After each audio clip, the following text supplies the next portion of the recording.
بسم اللہ الرحمن الرحیم۔ السلام علیکم۔ Welcome to my YouTube channel. میرے چینل پس پردہ میں آپ کو خوش آمدید۔ حاضر خدمت ہوں ایک نئی کہانی کے ساتھ، اور یہ کہانی پاکستان کے ایک مایہ ناز شاعر کی زندگی کا سچا واقعہ ہے۔ امید کرتا ہوں کہ آپ کو سن کر اچھا لگے گا۔ کہتے ہیں کہ جب جنرل ایوب صاحب پاکستان کے صدر تھے تو ان دنوں جنرل ایوب صاحب کو بھارت میں ایک مشاعرے میں مہمان خصوصی کے طور پر بلایا گیا۔ جب مشاعرہ سٹارٹ ہوا تو ایک شاعر نے ایک درد بھری غزل سے اپنی شاعری کا آغاز کیا۔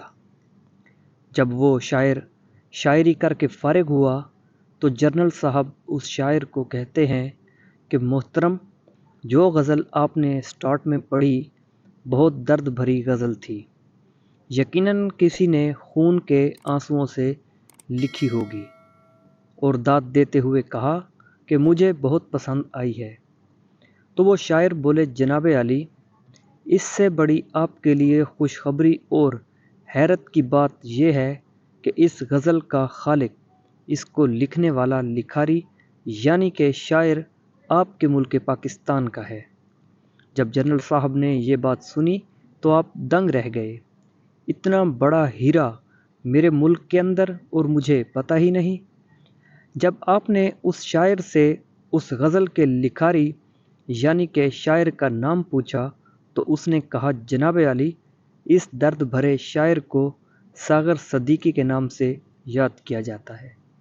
جب جنرل صاحب پاکستان واپس آئے اور ساغر صدیقی صاحب کا پتہ کیا تو کسی نے بتایا کہ جناب عالی وہ لاہور داتا صاحب کے قریب رہتے ہیں۔ تو جنرل صاحب نے اسی وقت اپنے چند خاص آدمیوں پہ مشتمل وفد تحائف کے ساتھ لاہور بھیجا اور ان کو کہا کہ ساغر صدیقی صاحب کو بڑی عزت و تکریم کے ساتھ میرے پاس لاؤ اور کہنا کہ جنرل ایوب صاحب آپ سے ملنا چاہتے ہیں۔ جب وہ بھیجا ہوا وفد لاہور پہنچا تو انہوں نے اپنا تعارف نہ کرواتے ہوئے داتا دربار کے سامنے کھڑے چند لوگوں سے شاعر ساغر صدیقی کی رہائش گاہ کے متعلق پوچھا، تو ان کھڑے چند لوگوں نے طنزیہ لہجوں کے ساتھ ہنستے ہوئے کہا کہ کیسی رہائش، کون سا شاعر، ارے آپ اس چرسی اور بھنگی آدمی سے کیا توقع رکھتے ہیں؟ اور پھر کھڑے ان چند لوگوں نے اشارہ کرتے ہوئے کہا کہ وہ دیکھیں سامنے پڑا ہے۔ چرسیوں اور بھنگیوں کے جھرمٹ میں جب وہ ایوب صاحب کا بھیجا ہوا وفد ساغر صدیقی صاحب کے پاس گیا اور ان کو ایوب صاحب کا پیغام دیا تو ساغر صدیقی صاحب کہنے لگے، جاؤ ان سے کہہ دو کہ ساغر کی کسی کے ساتھ نہیں بنتی، اسی لیے ساغر کسی سے نہیں ملتا۔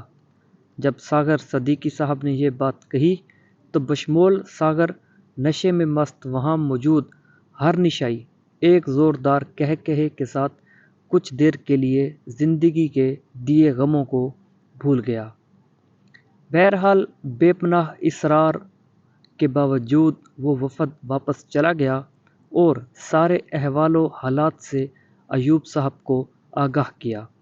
کہتے ہیں کہ ایوب صاحب پھر خود ساغر صدیقی صاحب سے ملنے کے لیے لاہور آئے، اور جب ان کا سامنا ساغر صدیقی صاحب سے ہوا تو ساغر صدیقی صاحب کی حالت زار دیکھ کر جنرل صاحب کی آنکھوں سے آنسوؤں کی ایک نہ رکنے والی جھڑی لگ گئی، اور پھر انہوں نے ہاتھ بڑھاتے ہوئے غم سے چور اور نشے میں مست ساغر صدیقی سے جب مصافحہ کرنا چاہا تو ساغر صدیقی صاحب نے یہ کہتے ہوئے ان سے ہاتھ پیچھے ہٹا لیا کہ جس عہد میں لٹ جائے غریبوں کی کمائی، اس عہد کے سلطاں سے کوئی بھول ہوئی ہے۔